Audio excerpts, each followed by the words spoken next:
नमस्कार दोस्तों, कैसे हैं आप लोग? पार्ट 3 जो अब इसको क्लास कह लीजिए या डिस्कशन कह लीजिए, जो भी आपको सही लगे। तो अभी तक मोटा-मोटा हमने 2 बेसिक जो वीडियोज़ डाले हैं, डी ट्रिपल एसपी की वेलफेयर ऑफिसर और प्रिज़न ऑफिसर और एक और था प्रोबेशन ऑफिसर, इन तीनों के लिए। तो उसी के क्रम में ये तीसरा पार्ट होगा।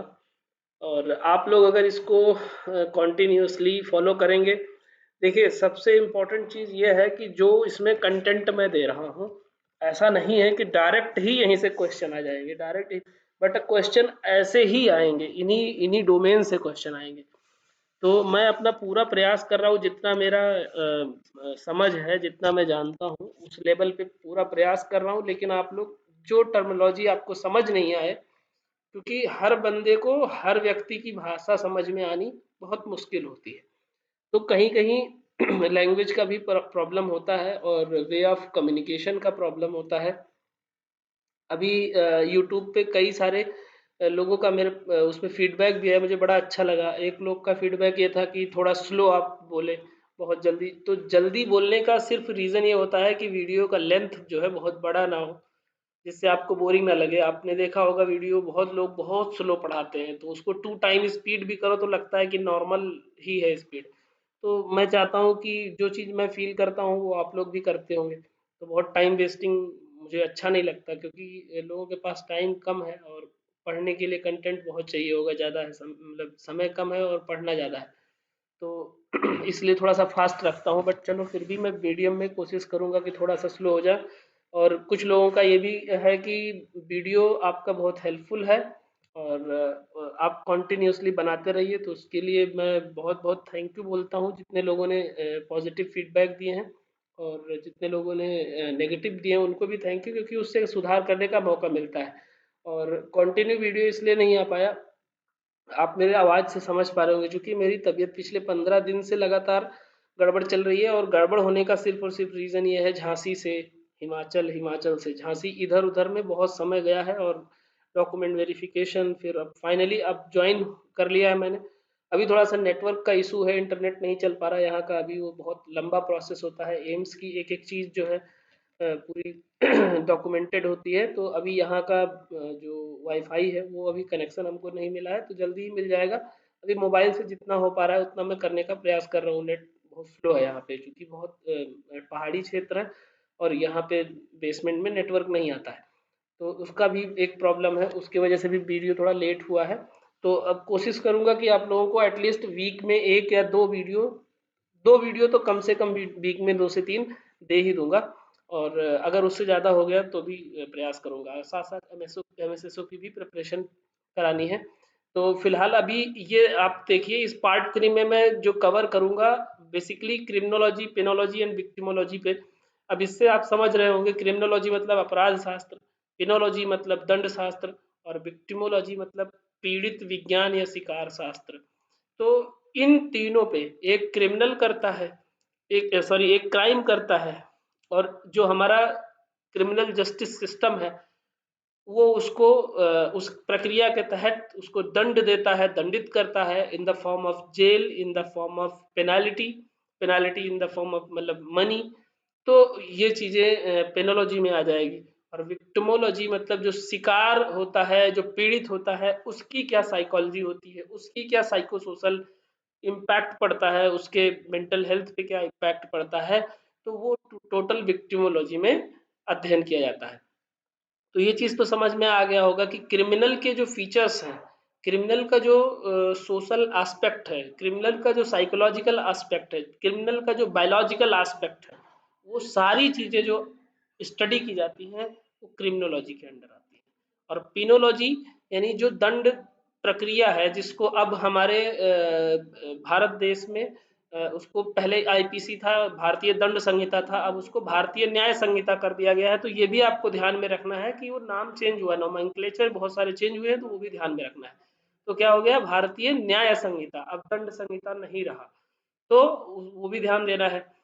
तो उसके अंदर कौन सा क्राइम पे कितना जो है टफ सजा होनी चाहिए, कितनी पेनाल्टी होनी चाहिए, वो सब चीज़ों का जो अध्ययन है वो पेनोलॉजी के अंडर आता है।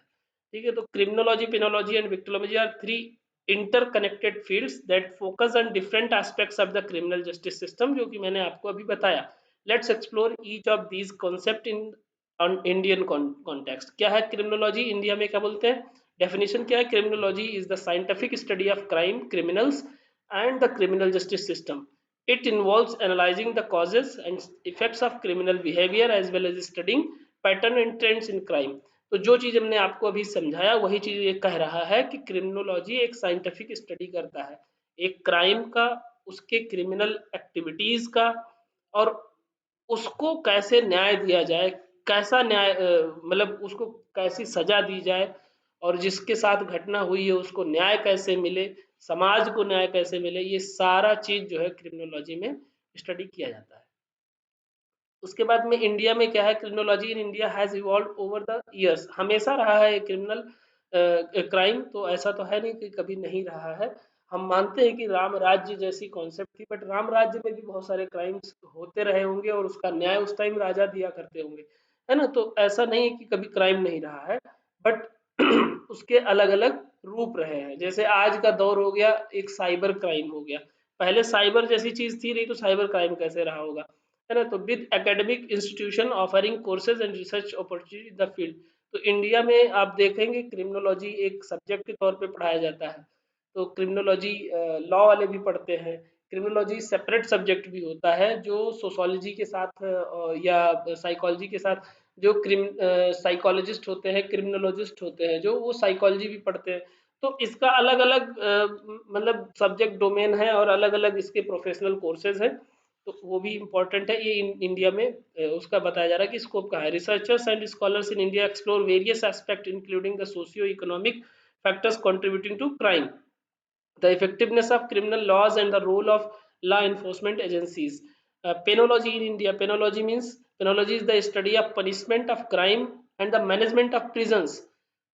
It includes the examination of different forms of punishment such as incarceration, rehabilitation and probation. तो प्रोबेशन, रिहेबिलिटेशन और इनकार्सरेशन का जो है कॉन्सेप्ट इसमें पिनोलॉजी में स्टडी किया जाता है। उसके बाद में इंडिया में क्या है, penological landscape in India involves the study of the country's prison system. हमेशा ध्यान रखना, पेनोलॉजी मतलब पेनाल्टी से है, तो पेनाल्टी मतलब दंड देने की प्रक्रिया। ठीक है, तो इसको आप कंफ्यूज मत होइएगा, ये चीजें बहुत ही कॉमन, जब आप शब्दों को तोड़ के पढ़ेंगे तो ऑटोमेटिक आपका कॉन्सेप्ट क्लियर हो जाएगा। Victimology is the study of victims and their experiences, including the impact of crime on victims, their interactions with criminal justice system. जब आपने देखा होगा कि बहुत दिन तक जस्टिस नहीं मिलता है किसी को, तो वो भी अपने आप में बहुत बड़ा इनजस्टिस माना जाता है। तो इसलिए जो है आपको ये ध्यान देना है कि जस्टिस कब मिल रहा है, कितने समय में मिल रहा है, उसकी प्रक्रिया क्या रही है। तो ये बहुत ही इम्पोर्टेंट हो जाता है, ठीक है, एक डेमोक्रेटिक नेशन में। तो विक्टिमोलॉजी में आपको मैंने पहले भी एक्सप्लेन किया था कि क्या क्या स्टडी करते हैं।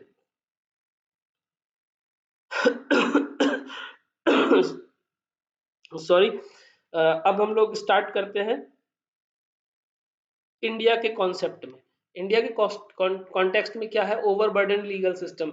आप देख रहे हैं छोटी छोटी घटनाएं डेली होती रहती हैं, लोग बेवजह पीआईएल दायर करते रहते हैं, बेवजह लोग जो है किसी पे केस कर दिया। भाई भाई का अगर झगड़ा है तो उसमें दूसरे को परेशान करने के लिए केस कर दिया। या आपने देखा होगा बहुत सारे पैसा ऐंठने के लिए बेवजह पॉक्सो लगा दिया जाता है, पैसा ऐंठने के लिए बेवजह डोमेस्टिक वायलेंस के केसेस हो जाते हैं, डाइवोर्स के केसेस जो पेंडिंग चल रहे हैं उसमें जो है जो क्या बोलते हैं, एक मेंटेनेंस, जिसको बोलते हैं मेंटेनेंस लेने के लिए बेवजह परेशान करने के लिए तरह तरीके के ऑफेंसेस लगा देते हैं उनके ऊपर। तो ये सब ओवरबर्डन है जो लीगल सिस्टम पे है, उसके वजह से सालों सालों केसेस चलते रहते हैं। और क्रिमिनल जस्टिस सिस्टम में रिफॉर्म करने के लिए डेली कुछ ना कुछ चीज़ें, कुछ नए नए एक्ट्स लाए जाते हैं।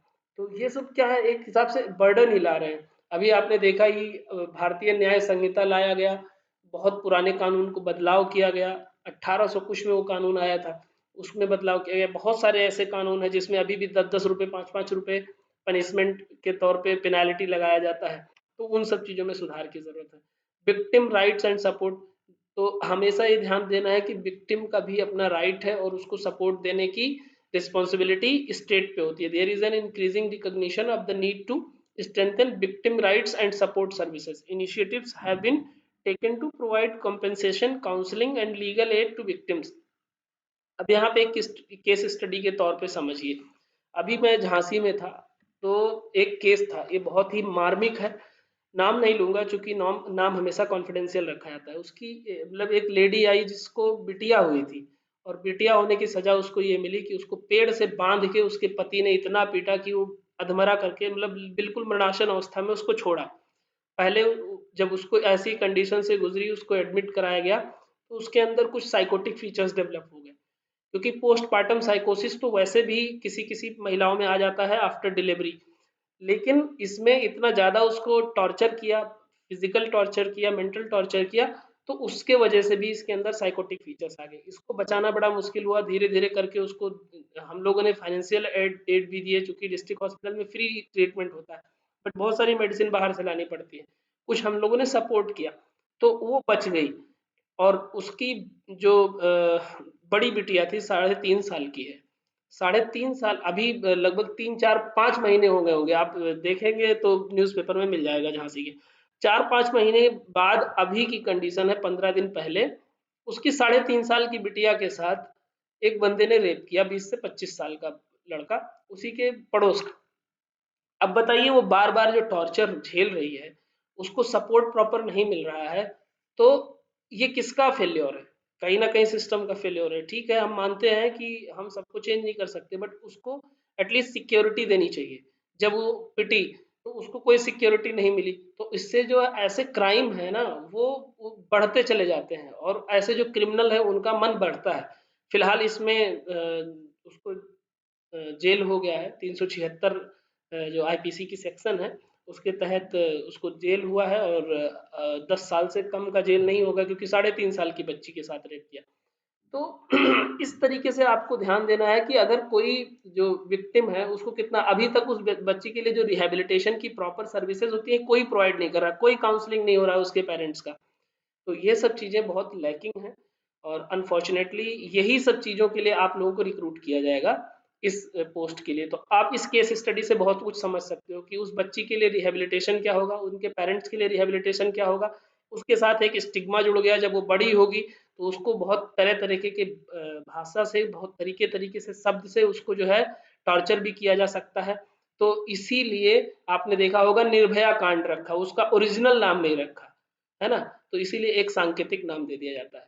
तो ये सब चीज़ें आपको ध्यान में रखते हुए चलना है कि उसके सोशल, उसके साइकोलॉजिकल, उसके इकोनॉमिक क्या एस्पेक्ट होंगे। तो इसीलिए हमेशा जो है भावुक होके काम नहीं करना है, बहुत ही ध्यान में रखते हुए चीज़ों को काम करना है। प्रिजन रिफॉर्म्स की बात करते हैं, तो प्रिजन रिफॉर्म्स का सबसे ज़्यादा जो बड़ा नाम है वो है जस्टिस एएन मुल्ला का, 1982 के आसपास का बात है।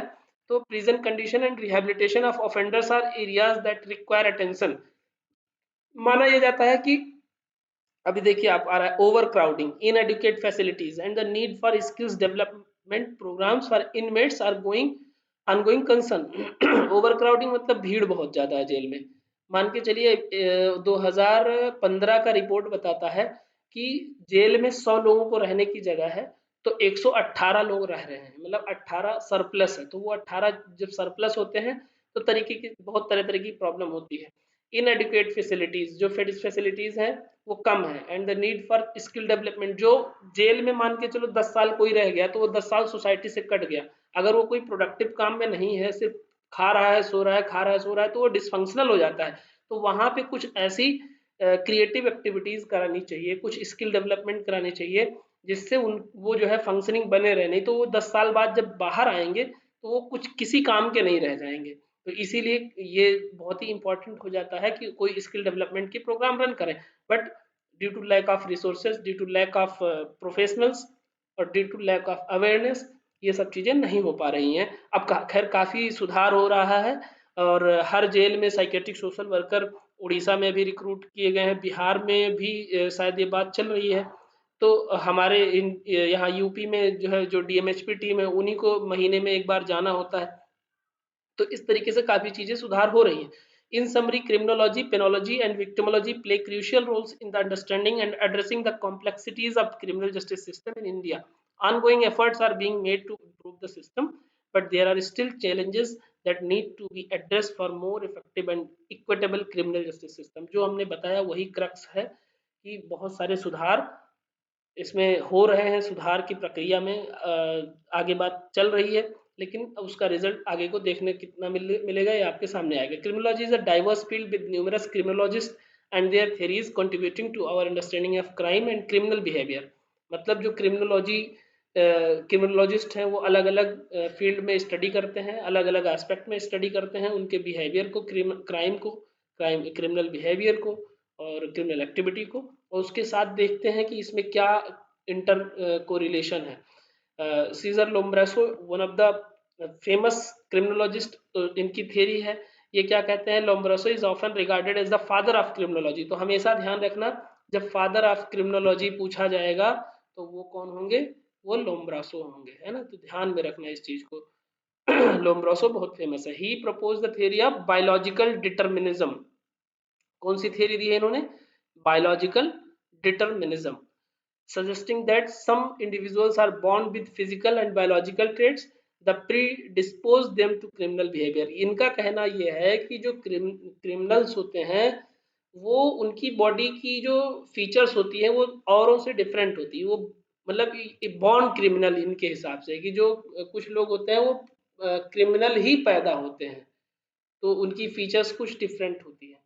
तो इसका इसका मतलब ये है ना कि बायोलॉजिकली ही वो उनके अंदर कुछ ट्रेट्स होते हैं, उनके पेरेंट्स में अगर फादर क्राइम में रहे हैं या क्रिमिनल एक्टिविटीज़ में इन्वॉल्व रहे हैं, तो उनके बच्चों में बहुत ज़्यादा हाई चांस होते हैं कि रहेंगे। तो उनका जो बायोलॉजिकल फीचर्स है वो काफ़ी कुछ पहले से ही पता चल जाता है कि ये आगे चल के क्रिमिनल ही बनेगा। तो लोम्ब्रोसो इस चीज़ की बात करते हैं, और ये कहीं ना कहीं बहुत हद तक सही भी है, बायोलॉजिकल डिटर्मिनिज्म इनका। बट हर कुछ कोई भी थियरी 100% सही नहीं होती है ना। तो हमेशा ये ध्यान में रख के चलना है कि कोई भी थियरी को एकदम 100% सत्य नहीं मानना है। Lombroso believe that certain facial features are anatomical anomalies could indicate a criminal type. However, this theory has been widely criticized for its lack of empirical evidence and its potential for promoting discriminatory practices. तो इस चीज को ध्यान में रखिए, discrimination वाली बात।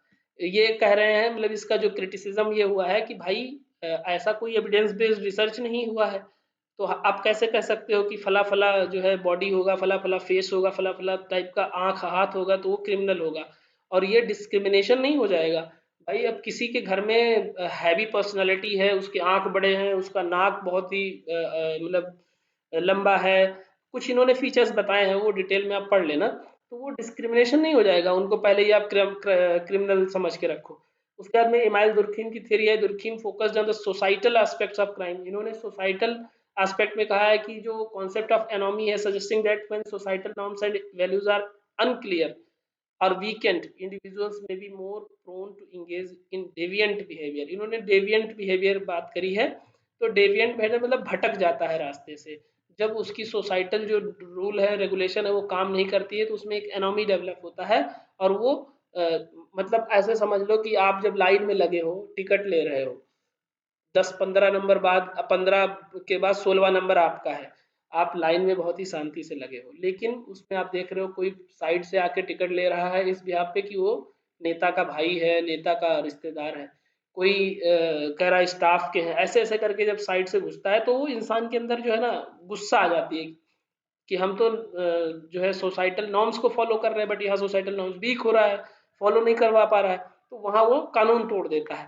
तो इस टाइप की जो चीज़ें होती हैं वो डेविएंट बिहेवियर में आती हैं, और ये दुर्खीम ऐसा कहते हैं। Robert K Merton expand Durkheim's work with his strain theory. इन्होंने स्ट्रेन थ्योरी दी है। देखिए सब कुछ एक्सप्लेन करना बहुत मुश्किल हो जाएगा, तो मैं मोटा मोटा पॉइंट, तो मर्टन ने क्या दिया है, स्ट्रेन थ्योरी, तो ऐसे हम एक्सप्लेन करेंगे, इसको आप बहुत ही डिटेल में जाके पढ़ लेना। He argued that societal structures create strain for individuals and those who cannot achieve culturally approved goals through legitimate means may turn to criminal activities। जैसे अभी मैंने बताया है ऑलमोस्ट वही चीजें हैं। तो आर के मार्टन ने भी ये चीज कहा है कि डेविएंट आता है सोसाइटी में जब कोई रूल रेगुलेशन से काम कर रहा है और उसको डिस्टरबेंस क्रिएट करता है कोई, तो वो ऐसे स्ट्रेन की सिचुएशन बनती है और वो फिर नियम कानून तोड़ देता है और क्राइम करता है। Travis whisky, Travis whisky social bond theory, social bond theory किसने दी है? हिस्की ने। तो ये याद रखना। इन्होंने क्या बोला है? Importance of social bonds in preventing criminal behaviour. जो सोसाइटी बॉन्ड होती है आपस में वो प्रिवेंट करती है क्रिमिनल बिहेवियर को। ही identified 4 elements, attachment, commitment, involvement and belief. ये चारों चीजें जो है इंडिविजुअल को सोसाइटी से बांधती हैं। क्या है? अटैचमेंट और कमिटमेंट, इन्वॉल्वमेंट और बिलीफ। आपने देखा होगा, कहते हो ना कि ईश्वर देख रहा है, जो जैसा करेगा वैसा भरेगा। तो ये क्या हो गया? बिलीफ हो गया। अटैचमेंट, भाई हम परिवार से हमको बहुत अटैचमेंट है, हमको अपने बच्चे से बहुत अटैचमेंट है, तो हम ये काम नहीं करेंगे कि हमको जेल जाना पड़े, हमारे बच्चे को कौन देखेगा। कमिटमेंट कि नहीं मैं रूल नहीं तोड़ूंगा, मैं प्रॉपर नियम कानून के साथ चलूंगा। इन्वॉल्वमेंट मतलब एक अपने काम में डेडिकेशन के साथ इन्वॉल्व हो। तो आप ऐसा नहीं करोगे कि जिससे आपको कोई जेल हो जाए या कोई सोसाइटल नॉर्म्स के अगेंस्ट जाने का स्टिग्मा लग जाए। In India strong family ties and community bonds में act as protective factor against criminal behaviour supporting इसकी थियरी। माइकल फोकॉल्ट बहुत ही इम्पोर्टेंट है, ये इनका भी जो डिसिप्लिनरी पावर है ये बहुत ही बार क्वेश्चन आया हुआ है। तो लोम्ब्रोसो, दुर्खीम और फोकॉल्ट, ये लोग जो है ना बहुत ही इम्पोर्टेंट है, इनके क्वेश्चन बहुत आए हैं। तो ये ध्यान देना, disciplinary power and the surveillance society. तो डिसिप्लिनरी पावर और सर्विलांस सोसाइटी ये दोनों किसकी थियरी है? फोकॉल्ट की। Explores how institution particularly prisons shape individuals behaviour. तो अब इससे क्या आपको पता चला? मतलब ये डिसिप्लिनरी पावर की बात कर रहा है। इट मीन्स कि ये करेक्शनल होम है ना, तो जो मैं जेल को बोलता हूँ बार बार कि ये सुधार गृह की तरह काम करता है। बच्चों के लिए सुधार गृह ही यूज होता है, करेक्शनल होम यूज होता है, बट ये सभी के लिए सुधार गृह की तरह काम करता है। ये highlighted the power dynamics with in institution and the effects of surveillance on individual. ये कहते हैं कि इन सब चीजों का इफेक्ट ये पड़ता है कि जो बंदा होता है वो सुधर जाता है, वो डिसिप्लिन में आ जाता है।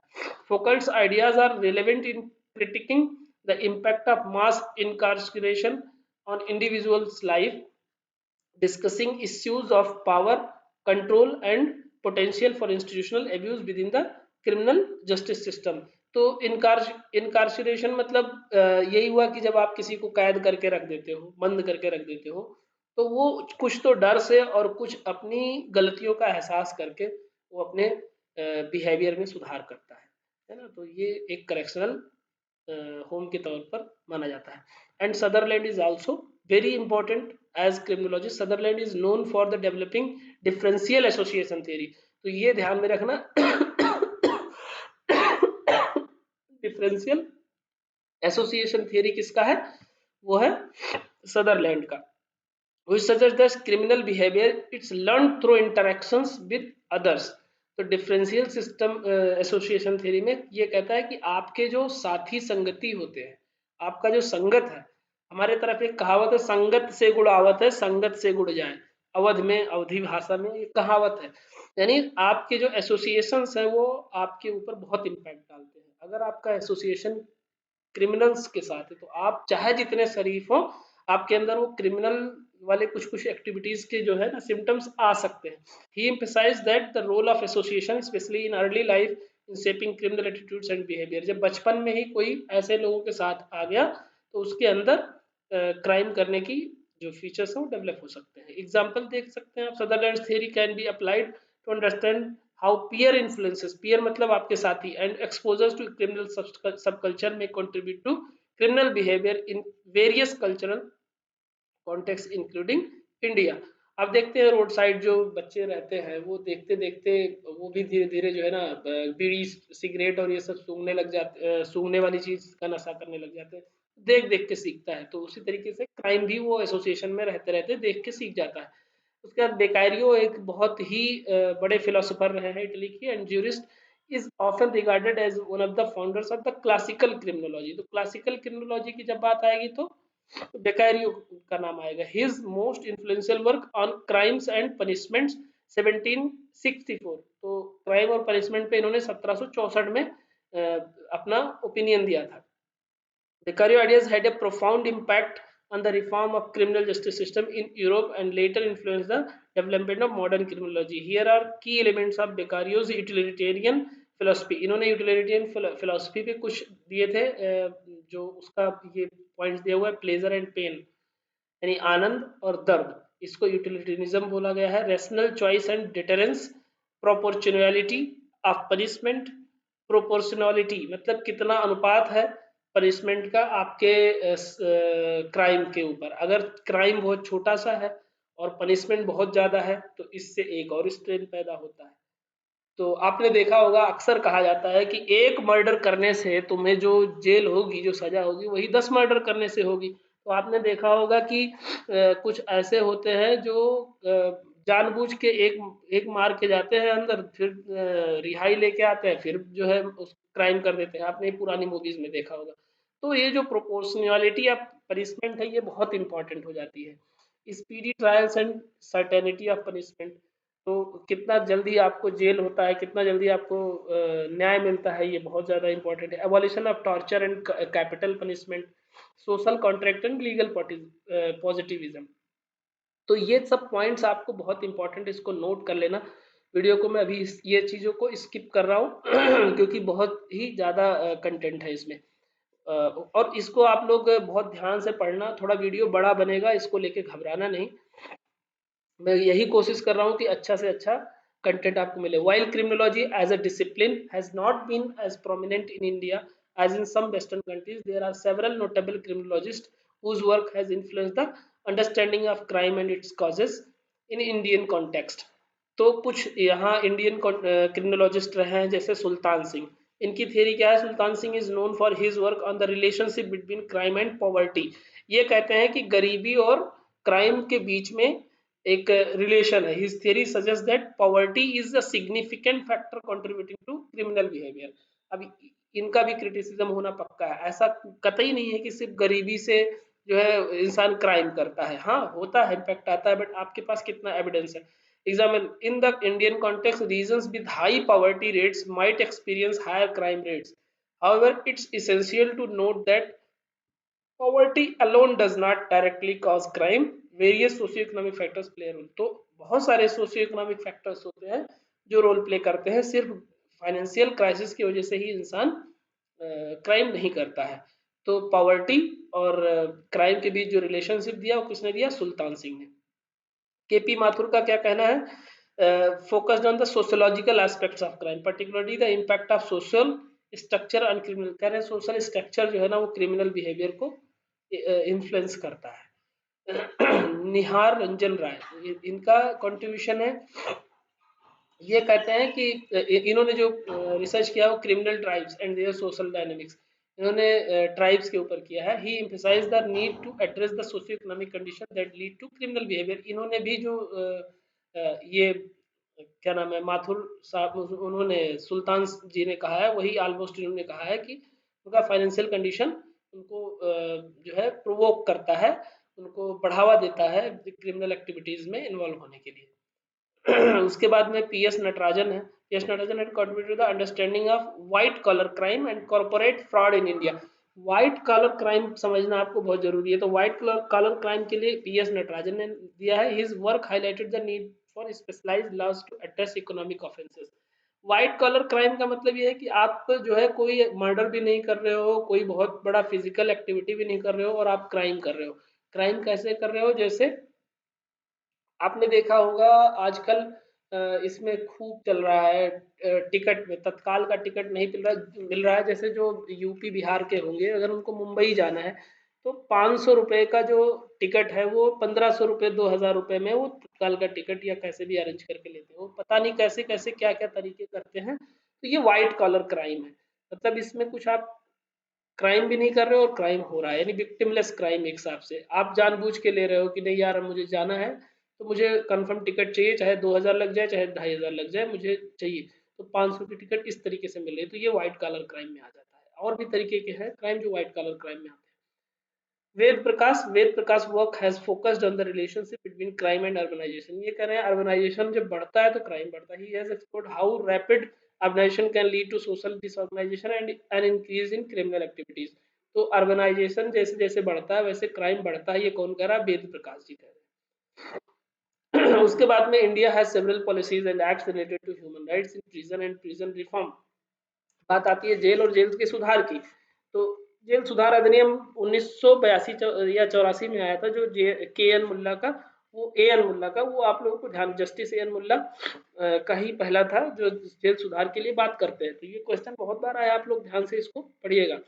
While efforts have been made to protect the rights of prisoners and improve prison conditions, challenges persist and continuous reforms are necessary. Here are some key policies and acts related to human rights and prison reform in India.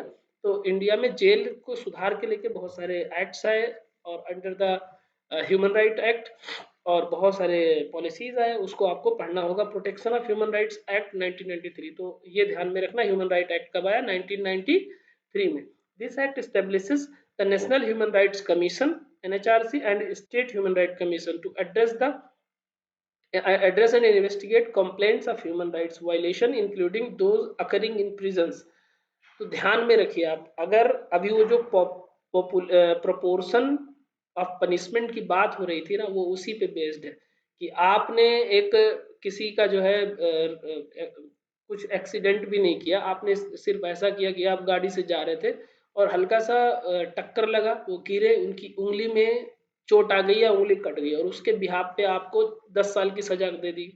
तो उसमें क्या होता है ना कि वो human right का एक वॉयलेशन हो रहा है, चाहे वो किसी लॉज के वजह से, उसमें लैकिंग की वजह से, तो वहाँ पे ऐसी प्रॉब्लम आती है। या जेल में वो बंदा गया है, उसको ठीक से हवा नहीं मिल रही है सांस लेने की, उसको ठीक से खाना नहीं मिल रहा है, उसको अपने घर वालों से वीकली विजिट नहीं कराई जा रही है, तो ये सब वॉयलेशन है। तो जेल सिर्फ सोसाइटी से काटने के लिए किया जाता है, ना कि उसको जो है खत्म करने के लिए। तो इसीलिए सुधार उनका, ह्यूमन राइट उनका भी होता है। तो इसीलिए जो है उनके राइट्स को और प्रॉपर राइट्स को प्रोटेक्ट करने के लिए बहुत सारे कानून और एक्ट्स लाए गए हैं, जिनकी बात इसमें की जा रही है। मॉडल प्रिजन मैनुअल, ये एक मैनुअल आया जिससे इन्होंने मॉडल दिया कि कैसे कैसे प्रिजन में होना चाहिए। The manual emphasise the human treatment of prisoners and encourages the reformation and rehabilitation of offenders. जो जो क्राइम करके गया है, जो ऑफेंडर है, उसको हमें सुधार करके लाना है, क्योंकि वो हमारे लिए एक एंटिटी है। वो जब सोसाइटी में आए तो वापस बेटर कुछ कर पाए। तो क्योंकि वो एक ऐसा एंटिटी है जो जीडीपी पे बहुत बड़ा रोल प्ले कर सकता है। अगर उसको आप एकदम इवोलिश कर देंगे तो वो हमारे सोसाइटी पे भार हो जाएगा। हमको उस सोसाइटी में वेल फंक्शनिंग करने के लिए कैसे करना है? ह्यूमन ट्रीटमेंट, एक इंसान होने के नाते उसका ट्रीटमेंट करना है, उपचार करना है, कैसे? सुधार करके उसके बिहेवियर में, उसके एक्टिविटी में, उसके इंटेलिजेंस में, उस पर जितना हो सकता है डेवलपमेंटल जो एक्टिविटीज होती है वो कराने हैं। ठीक है। द प्रिजन एक्ट 1894, 1894 का जो प्रिजन एक्ट है उसमें सुधार हुआ है, वो अभी मैं आपको दिखाऊंगा। नया एक एक्ट बनाने की बात चल रही है। While an old legislation, the Prisons Act outlines the basic framework for the management and administration of prisons in India. It covers issues such as classification of prisoners, diet and health care। ये तीनों चीज बहुत important हो जाते हैं। Classification कि कैसा कैसा जो ऑफेंडर है वो किस किस क्राइम में आया हुआ है। पता लगा कोई जो है नॉर्मल जो 154 लगता है, झगड़ा फसाद के चक्कर में उस वो जेल में है, और उसके उसके साथ ही कोई आया है जो मर्डरिस्ट है, तो फिर उसमें क्या होगा ना, दोनों के बिहेवियर में बहुत फर्क होगा, और वहाँ पे तरह तरीके की प्रॉब्लम आएगी। आप लोग सुने भी होंगे कि जो रेप में या जो छेड़छाड़ में या डोमेस्टिक वायलेंस में जेल जाते हैं, उनसे जो मर्डरिस्ट होते हैं वो अपना मसाज करवाते हैं। ऐसा हमने भी सुना है, आप लोग भी शायद सुने ही होंगे। अब ये क्या है? एक कहीं ना कहीं जो क्रिमिनल जस्टिस सिस्टम है उसके फेलियर की वजह से हो रहा है, उसकी मॉनिटरिंग में फेलियर की वजह से हो रहा है।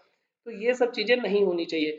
दूसरा डाइट, मतलब आपने कहा होगा ना, मूवीज में देखा भी है कि वो जेल में बंद है तो उसको पानी भी नहीं पीने को मिल रहा है। ऐसा नहीं होना चाहिए। पानी पीना उसका ह्यूमन राइट है, पानी पीना उसका कॉन्स्टिट्यूशनल राइट है, खाना खाना उसका कॉन्स्टिट्यूशनल राइट है। खाने में चटपटा ना हो वो चल जाएगा, बट खाना ठीक होना चाहिए। और हेल्थ केयर, अगर उसको फीवर आ गया तो ऐसा नहीं है कि तुम जेल में हो तो तुम्हारा हम उपचार नहीं कराएंगे, तुम्हें उपचार कराना ही पड़ेगा। क्यों? क्योंकि आप एक डेमोक्रेटिक नेशन में हैं। ठीक है। The act has been amended over the years, बहुत बार अमेंडमेंट हुआ है। लीगल एड टू प्रिजनर्स, अगर उसका कोई भी नहीं है, उसके पास पैसा नहीं है, तो उसके लिए एक सरकारी वकील वकील जो है एडवोकेट असाइन किया जाता है। रिहेबिलिटेशन एंड सोशल री इंटीग्रेशन, रिहेबिलिटेशन और सोशल री इंटीग्रेशन जो अभी थोड़ी देर पहले हम बात कर रहे थे कि उसको वापस उसी समाज में उसके फैमिली में रिस्टोर करना है, इनेबल करना है, डिसेबल नहीं करना है। तो इसीलिए उसके स्किल डेवलपमेंट पे, उसके एजुकेशन पे, उसको वोकेशनल ट्रेनिंग और उसके अंदर जो एक साइकोलॉजिकल कह सकते हो इन्फीरियरिटी आ जाती है, उसको ख़त्म करना है। तो प्रॉपर इन सब चीज़ों का फंक्शनिंग होना बहुत ज़रूरी है। मेरी एक स्टूडेंट भी कह सकते हो, जूनियर भी है, तो उसको मैंने गाइड किया हुआ था। तो और एक और जूनियर है, दोनों मेरे जानने में 3-4 लोग हैं जो उड़ीसा के जेल में एज साइकेट्रिक सोशल वर्कर काम कर रहे हैं। तो वो इन्हीं सेक्टर्स पे काम कर रहे हैं, वोकेशनल ट्रेनिंग भी देते हैं, वो स्किल डेवलपमेंट पे भी बात करते हैं, एजुकेशन जो जो अलग अलग स्टेक होल्डर्स हैं उनको बुला के ये सब फुलफिल कराते हैं। तो ये चीज़ें अब हर जगह लागू हो रही है धीरे धीरे। Juvenile justice care and protection of children act 2015, ये सबसे ज़्यादा इम्पोर्टेंट है, इससे बहुत क्वेश्चन पूछा जाना है इस एग्जाम में, इसको आप ध्यान में रखिएगा। This act addresses the rights of protection of children in conflict with law, ये किससे कॉन्फ्लिक्ट विद लॉ हुआ है? डेलिक्वेंट से। ठीक है, इससे रिप्लेस हुआ है, तो एक क्वेश्चन आ सकता है। It emphasize rehabilitation and reformation for juvenile offenders rather than punitive measures. Mental health care act 2017, mental health care act के तहत यह है कि अगर कोई मेंटली इल है तो उसको आप सजा नहीं दे सकते, उसको आप पहले उपचार कराइए, और जब वो साउंड हो जाए, जब उसको ये पता हो कि हाँ ये मुझे सजा दिया जा रहा है, तब उसको आप रखेंगे। आपने मूवी भी देखी होगी दिलवाले, जब उसमें अजय देवगन असाइलम में रहते हैं तो उनके ऊपर कोई नहीं ध्यान देता, लेकिन जैसे ही वो जो ठीक हो जाता है, साउंड हो जाता है, तो उसको वापस फोन किया जाता है, पुलिस को बोला जाता है कि अब ये ठीक हो गया, इसको ले जाओ जेल, है ना। तो वो चीज़ है।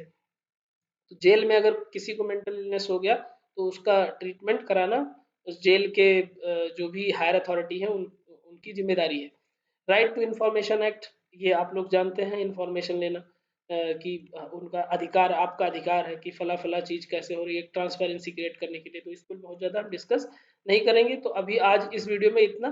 बाकी कुछ और चीज़ें हैं, इसको मैं सोच रहा हूँ अबाउट द प्रिजन रिफॉर्म्स, ये आप देख रहे हैं प्रिजन रिफॉर्म्स, ये ministry of home affairs and government of India का साइट है। Prison reform expect those relating to promotion of human rights of prisoners and prevention checking of human rights violations of prisoners.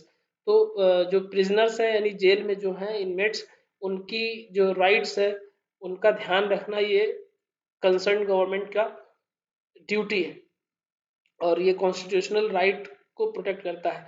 ठीक है, तो prisons is a state subject under state list of 7th schedule. तो ये याद रखना, 7th schedule मतलब 7वीं अनुसूची के अंदर कॉन्स्टिट्यूशन ऑफ इंडिया के तहत ये जो है ना प्रिजनर्स के राइट्स को प्रोटेक्ट करने का इनका ड्यूटी है। The management administration of prisons falls exclusively in the domain of the state governments and is govern by the prison act 1894, 1894 prison act आया था, ये याद कर लीजिए। And the prison manuals of the respective state governments. Thus, state have the primary role, responsibility and authority to change the current prison laws, rules and regulation. तो जो concerned state है वो उसमें थोड़ा बहुत changes भी कर सकता है। National international conferences, Congress, Convention on Prison Matters, including Asia Pacific Conference of Correctional Administration and other international bodies on correctional administration, ये सब अलग अलग बॉडीज हैं इंटरनेशनल लेवल पे जो प्रिजन को प्रिजन में सुधार करने की बात करती हैं। ये जो रिपोर्ट है, ये देखिए आप, मुल्ला कमेटी का, इसको मैं आपको दिखाता हूँ, ये है रिपोर्ट। इसमें आप देखिए, all India committee on jail reform कब आया? 1980 से 83 के बीच पहला वॉल्यूम है, और इसमें बहुत सारी चीजें दी गई हैं। Review of the prison reforms, relative realities in Indian prisons, legislation. तो इतनी चीजों पे हम लोग डिटेल में बात तो नहीं कर सकते, बट जो चाइल्ड से रिलेटेड होगा उसको मैं कवर करूंगा नेक्स्ट वीडियो में। तो इस चीज को आपको इसलिए मैं दिखा रहा था क्योंकि आपको पता होना चाहिए कि क्या क्या हुआ है जेल से सुधार संबंधित चीजें। तो जस्टिस ए एन मुल्ला का ये इम्पोर्टेंट है, इस पर बहुत बार क्वेश्चन आया हुआ है। मैं आपको दिखाना ये चाह रहा था कि इसमें जो जो डोमेन है वो आप लोग कवर करिए। Community involvement in corrections, corrections में कम्युनिटी का क्या हो, after care rehabilitation and follow up, organisational structure, development of prison personal, planning research and development, national commission of prison, national policy on prisons, action plan क्या होगा, ये बहुत important है। ये इसी में वॉल्यूम 1 में है, तो आप लोग जाके गवर्नमेंट की साइट से डाउनलोड कर सकते हो। कोई ज़रूरी नहीं है कि किसी और का ही इंतज़ार करते रहो आप और आपकी गाड़ी छूट जाए, है ना? तो बहुत ही इम्पोर्टेंट है ये जॉब आपके लिए। उसके बाद में कुछ ये है, ये हम अगली वीडियो में कवर करेंगे कि जेल अधिनियम 1894 में जो चेंजेस हुए हैं, जो मिनिस्ट्री ऑफ होम अफेयर्स ने अभी मॉडल जेल अधिनियम 2023 लाने की तैयारी करी है। इवन तैयारी क्या हो गई है, आई थिंक इसको मैं थोड़ा सा अभी डेप्थ में पढ़ूंगा, तो क्या कमियां रही हैं, क्या सुधार किए हैं, इसको मैं कोशिश करूंगा बाइलिंगुअल रखने की। बाइलिंगुअल का हिंदी में रहेगा, उसको इंग्लिश में भी थोड़ा बहुत एक्सप्लेन करूंगा। और ये पैरोल एवं फरलो क्या है, पैरोल में और फरलो में डिफरेंस क्या है, प्रोबेशन आपको पहले बताया ही था, थोड़ा सा उसी से मिलता जुलता है। तो इसको हम अगले वीडियो में कवर करेंगे। तो अगर आप लोगों को लग रहा है कि ये वीडियो आपके लिए हेल्पफुल है, तो आप अपने और भी दोस्तों को बता सकते हैं। और अगर आपको किसी पॉइंट पे लग रहा है कि कंफ्यूजन है, तो आप मैसेज कर सकते हैं। मैं थोड़ा लेट लपेट रिप्लाई जरूर जरूर करूंगा, कोशिश करूंगा, नहीं तो क्वेश्चन का एक बंच बना लूंगा और उन क्वेश्चंस का एक वीडियो में एक एक करके आंसर करूंगा। तो आप लोगों को अगर कोई क्वेरी है तो ज़रूर मुझे टेलीग्राम पे भी आप मैसेज कर सकते हैं। इसी लिंक में, टेलीग्राम का भी लिंक मैं दे दूंगा डिस्क्रिप्शन में। और उसके अलावा एमएसएसओ की प्रिपरेशन भी मैं करवाऊंगा। जितना मेरे वीडियोस पहले से पड़े हैं वो आप पढ़ सकते हो। और ऑफिशियली मैं अब साइकियाट्रिक सोशल वर्कर नहीं रहा, मैंने डीएमएसपी रिज़ाइन कर दिया है 8 तारीख को ही। तो अब मैं ऑफिशियली एम्स बिलासपुर का पार्ट हो गया हूँ as medical social service officer. अब एक्चुअली ये सोशल सर्विस ऑफिसर नहीं रह गया, गजट में नाम चेंज हो गया है, मेडिकल सोशल वेलफेयर ऑफिसर। तो मैं medical social welfare officer AIIMS Bilaspur का पार्ट हो गया हूँ। और अगर आप लोगों को एमएसएसओ की प्रिपरेशन करनी है, कर रहे हैं, तो आप मुझे ज़रूर कमेंट बॉक्स में बताएं, तो उससे रिलेटेड मैं एक सेपरेट ग्रुप बना दूंगा। अभी जो यूपी यूएमएस सैफई इटावा का है वो आप लोग अप्लाई कर दीजिए, 15 लास्ट डेट है। उसके अलावा भी वैकेंसी आने वाली है गोरखपुर एम्स में, और भी तरह तरह की जगहों पे वैकेंसी आने वाली है। तो आप प्रिपरेशन अपना कंटिन्यू रखिए। फिर मिलते हैं नेक्स्ट वीडियो में। Thank you so much.